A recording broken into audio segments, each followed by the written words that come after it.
Everyone wants to increase their conversion rate, right? And you probably have heard different percentages thrown out there in terms of what is a good conversion rate. And when I met Aleasha Bahr through another person who was on Cash In on Camera through Katie Brinkley, we met. And when Aleasha started talking about the types of percentages that we're talking about today in this topic, which is how to achieve here's the punchline, 75% follow-up conversion rate, my ears perked. So Aleasha, so great to have you here on Cash In on Camera. This is something that a lot of coaches, consultants, service providers, entrepreneurs, solopreneurs, like they want to know, how can I leverage and maximize my conversion rate through following up with people to the rate of 75%? That's amazing. How do they do it? Yeah. So, I mean, a lot of people understand that sales happen through follow-up more so than they happen on the call, but they just are like, I don't know what to say. Yeah. So they usually just keep checking in, or following up, or touching base, or circling back. Did you basically, it sounds like, do you want to buy my thing? Like, are you going to buy my thing or not? And so there's nothing in it for the other person. So like, think about you. Do you like when people check in with you if you're going to buy their thing? Do you want to respond? Right. And I've been guilty of this. When you said this to me, you're like checking in, circling back. I've been guilty of doing that. I think a lot of people are like, yes, I've done that. Why is that not effective? Yeah, because it feels like there's nothing in it for the person who's receiving the email. You're basically just saying, hey, are you going to buy from me? So there's not a real reason for them to want to respond. So if you contact them with something with value for them, it makes a huge difference. So and that's, I think that people understand in their intuition that I don't want to just check in again. I feel stupid. Like that's why they don't follow up. So instead, you want to say things like, well, first of all, hopefully in your sales conversation, you talked about like, what is your timeline for making a decision on this? So you can understand if like they have somebody coming in town next week that they need to talk to, or they need to get through this launch first, or, they have to have this done by third quarter or whatever it is. And those are really good reasons to reach out and follow up. But also, client success stories. So I just got done with a reporting call for my client. We were able to increase their leads by an extra 150 since we started working together. Can't wait to do the same for you. Have you made a decision yet? Right. A results-oriented angle to that reach out, to that follow-up. Yeah, something that gets them excited. So that's one example, but there are lots of other examples. Should I give the other examples? Well, listen, before we do that, I want to kind of dive in and just let the audience know that you are coming at this from a lot of experience, like 14 years plus in sales and marketing. And I was really, I just love the fact that you help people convert, 80% of their leads. A custom sales strategist, and doing these frameworks is really what's leading to people to get the results that you've achieved, which is 50 million in services yourself that you've sold and 10.2 million for others in the last 2 years alone. So, Aleasha is somebody who knows what she's talking about. And I love the fact that you take this angle of the subtle selling, right? There's so much that we see online, like rah, rah, rah, hitting people over the head, buy my stuff. And that's not your approach at all, which I appreciate, because I don't think anybody really people want to buy things, but they don't want to be sold. It's so very true. And custom is just, I don't know why all sales training is so one size fits all. And a lot of times they tell people you have to be extroverted and you have to be uncomfortable and you need to do it 100 times and be uncomfortable before it starts working. And who wants to do that? I mean, that just sounds terrible.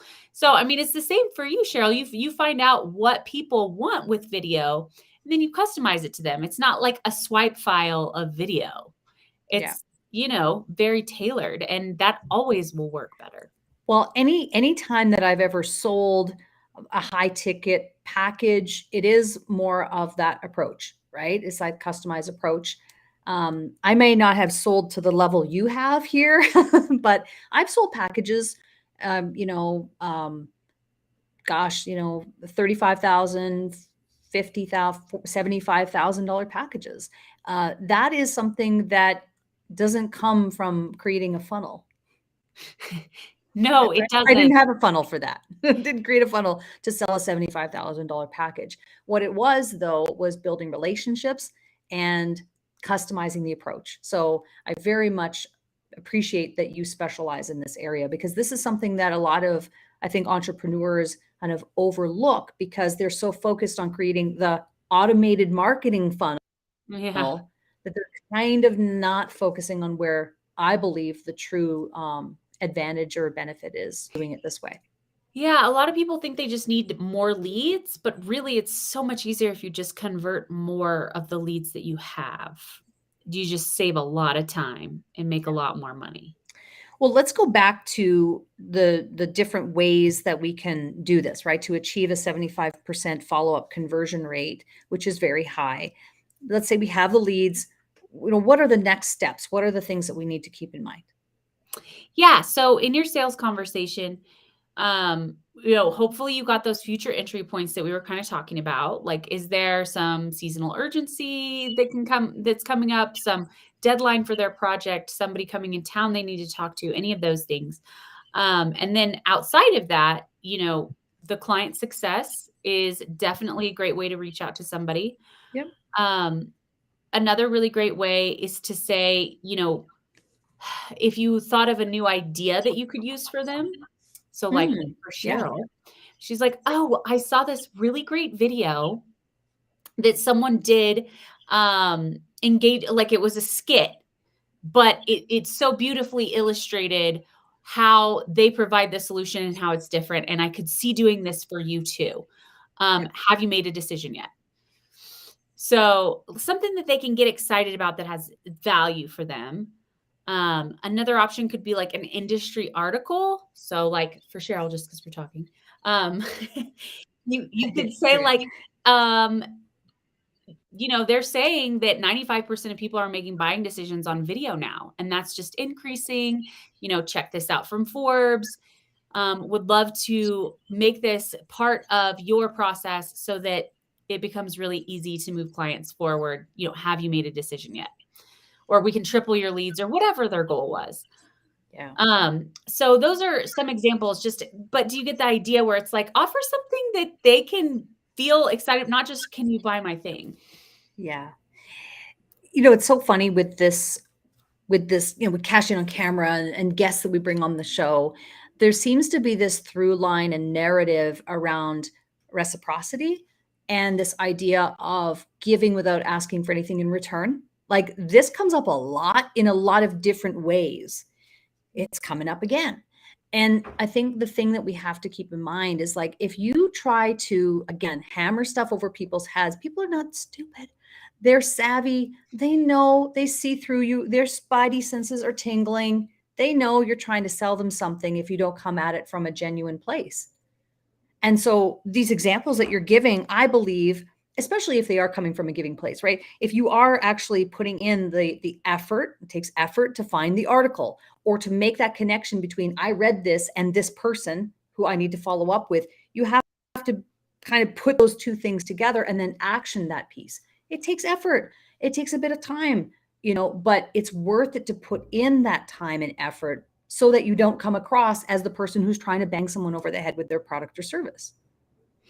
Yeah, I mean, it does take some effort, but you've already put effort into the sales call. So it's almost True. like Yeah. it's a waste to not, capitalize on that effort. It's usually the closest way to money, honestly. And a big part also of that I do want to highlight, a lot of people are like, let me know, which is very passive. Just say Right. like, have you made a decision yet? Be I very noticed that you kept saying that, and I wrote that down. Have you made a decision yet was the phrase that has come up in this conversation. And yes, it's not passive at all. It's not aggressive either. It's just, have you made a decision yet? Yeah, Love it. people are Simple. so scared to, just be direct. But when you're like, what's going on? Like, just let me know. Nobody's mad about that, right? Like, nobody's like, they can understand your position. It's understandable that you're asking, you know? Okay, let me frame it this way. Let's say you have a sales conversation with someone and you discover that the timing is not now, but they want to, and sometimes they ask and say, hey, could you follow up with me in 6 months from now? Because I've got this project, I got to get this off my plate, blah, blah, blah. And then you're going to follow up. And then say you do follow up and still not the right time. It's 6 months again, how long is too long for there to be like a follow-up pattern? Is there kind of like any point at which you just kind of pull the plug on it and say, okay, this is not going to go anywhere? Or is it like a case of, no, keep following up? Doesn't matter if it takes a year and a half to, like what is the time frame where you need to put the brakes on the follow-up? Yeah, that's a great question. And it's a question that has so many variables. It depends on what the normal sales cycle is for whatever you're selling. So like my husband sells air compressors. They're like multi-million dollar machines, and it takes 6 months to 5 years to sell one of those projects. If it's something like not millions of dollars, but like under, $100,000, I would, you don't need to follow up for a million years. You can also kind of like understand, it depends on the person. Like I personally am like, if you want to work with me, let me know. I'm here. Sometimes prospects like to be like, "Ooh, chase me, chase me, chase me." And it's like, you have to prioritize your time too. And where you're getting the best return for that time. So if you're selling something that's like $5,000, I would definitely not be following up a year later. I mean, you could, but it's probably not going to convert because it's very clear that that person is not making you a priority in any way, shape, or form. Right. Okay. What do you think is the biggest mistake that entrepreneurs and business owners are making as far as follow-ups are concerned? Yeah, I would say not doing it is like number one. Yep. Number two is not asking on the actual sales call, like, what's your timeline for making a decision? So that like so often the conversation ends and they're like, I'll get back to you. And it's like, okay, great. And then you just never know when that's going to be. And you end up in this little hole. So being proactive about it in that way. And then basically just not offering anything of value, but just basically being like, hey, can you let me know if you're going to buy this? And I think a lot of attention is spent on, and preparation is spent on dealing with objections, right? We hear a lot about that in sales coaching, type of thing. It's like, have an answer for every objection that's going to come up. And I didn't hear you say that. You didn't really talk about objections. So yeah, I have a very different approach to objections. A lot of people want you to just overcome or have an answer, but if you think about how you feel when you bring up a concern to someone and they just like dismiss it, just it's not valid, you should buy it, what you're saying doesn't matter, and here's why. Instead of giving it like, okay, well, let's talk about it. Maybe it's valid. Tell me what's making you say that. What's making you think that? Really understanding the other person. And it's usually not valid, but helping when you guys can come to that conclusion together rather than you just dismissing their objection. It's a lot more of an empowered, you're empowered with information. The both of you are. Or having some type of pat answer for the objection that you're expecting, kind of thing. It seems so formulaic and it seems rehearsed. I don't like it. And the person on the receiving end is just like, yeah, of course you're gonna like try to overcome my objection. So I'm like not really listening to you and you're not convincing me. And I just want to keep my objection because I don't trust you. Basically. Right. Yeah. And you're right. I mean, there could be an underlying trust issue and things of that nature. So yeah, I love that. One of the things that we do here on Cashing on Camera is we have a segment called Stop Marketing Like It's 1999. If you know the Prince reference. So what is a tip, a tool, a tactic, or technique? It could be related to this topic of achieving 75% follow-up conversion rate or not. But what is something that's working for you, Aleasha, today to help you market yourself? Yeah, I mean, I think that I'm a little different in the way that I don't like really lengthy content. I keep it short. Like Yep. people definitely comment on that quite frequently. I think that we don't, I mean, you've seen this in video, I'm sure. People just don't have the same attention I spans. know they don't. They really, really don't. And in 1999, I mean, I have some magazines from 1950 and it's like, whoa, it's like a small book is an I ad. know. I'm like, how did they have time to read this thing? Or those mailers that would go out that were like extensive stories. I know. And we have time for like a headline. Maybe. Well, Yeah. we have, I mean, I think they say that we have the attention span less than a goldfish, right? So we Oh have God, to, I yeah, haven't heard that. it's like, can't remember what the statistic is, but it's like our attention span is less than a goldfish. So that says something about it. So what you're saying is then the content you're creating, that you keep it short, and that's the strategy. Yeah. Yeah. It's just like Love it. concise and to the point. It's not like building this whole, I mean, the other thing that is helpful if you're going to go long is storytelling, which people have been talking about storytelling in sales and marketing forever and ever. Yeah. And it definitely makes it easier to digest what you're talking about. And it's a very powerful thing in both sales and marketing for sure. I love it.